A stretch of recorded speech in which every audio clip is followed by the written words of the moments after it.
Yo, you guys, this is Blacklist of the Abyss, and you're watching my review for Parasyte, aka Kiseijuu, episode 23. Alright, and this episode starts off with Shinichi trying to sneak up on Goto. Well, trying to find him first, really.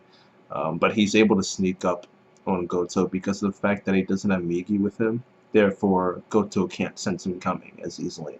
Alright, and Goto is also asleep, which is why Shinichi is actually able to get as close to him as he did without just getting taken out.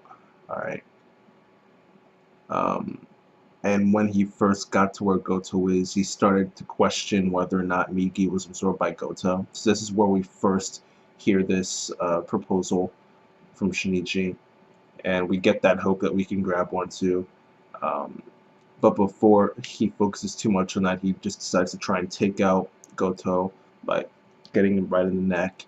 But Goto wakes up. Alright.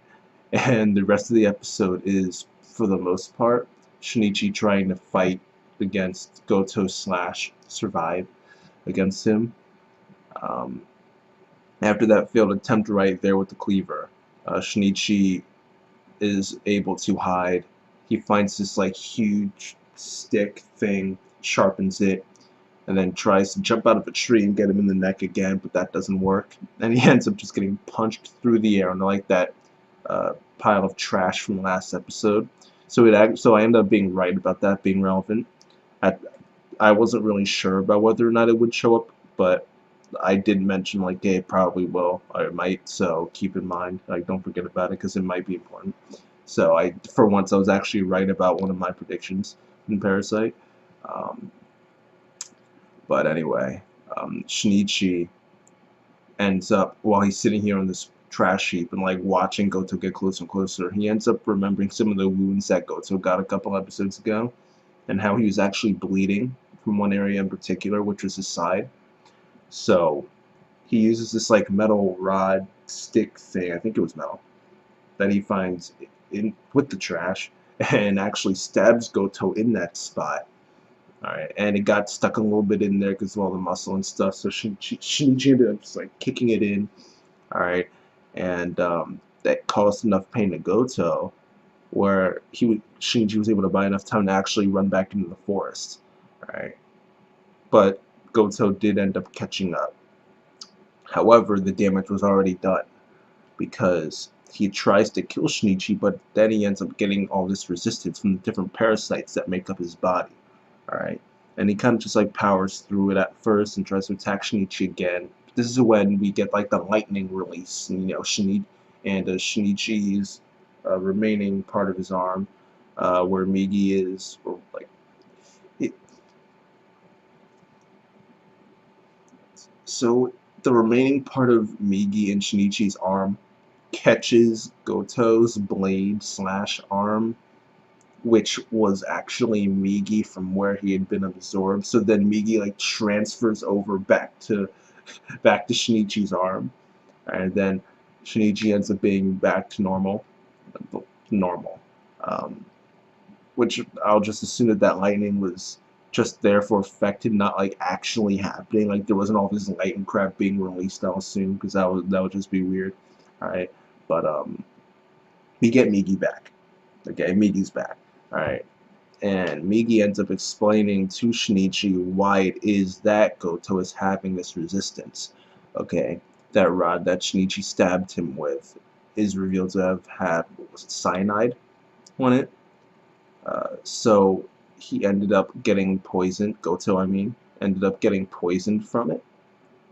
Which the cyanide came from the trash because it's like a natural chemical reaction that happens when that trash is burned. Alright, so that it ended up poisoning Goto.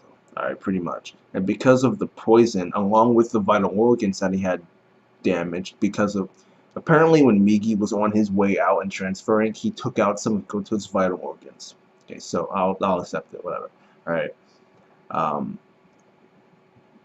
The poison along with the damaged organs together caused enough damage to Goto's body where the other parasites considered a threat to their lives as well, and therefore they went out.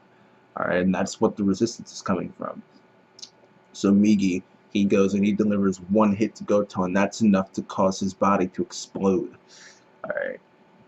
And somehow he's able to recover from this. Well, he's able to attempt to recover from this because he's not dead yet, right? Which this dude's impressive, really. The guy blows up and he still doesn't die. I mean, that's pretty impressive, you know. It's pretty legit, all right. But he's like, Migi says he's got like a 50-50 chance of survival, and he's crawling and sliding and trying to like come back together and everything. And Shinichi has to choose then and there whether or not he's going to kill Goto, because Migi said he wasn't going to do it. He said it just feels wrong for him to kill one of his kind, which, what a difference a few months make. Alright, clearly Migi has grown here because Shinichi has changed due to Migi being with him, and Migi has changed due to Shinichi being with him, and both of them have changed because of Tommy or Ryoko. So it's like, they've definitely grown and changed throughout the series. But yeah, Migi says he's not going to do it. He just can't really. He just can't. He's just not. So Shinichi has to make the decision as to whether or not he should die. And in the end, despite that, he did have trouble deciding.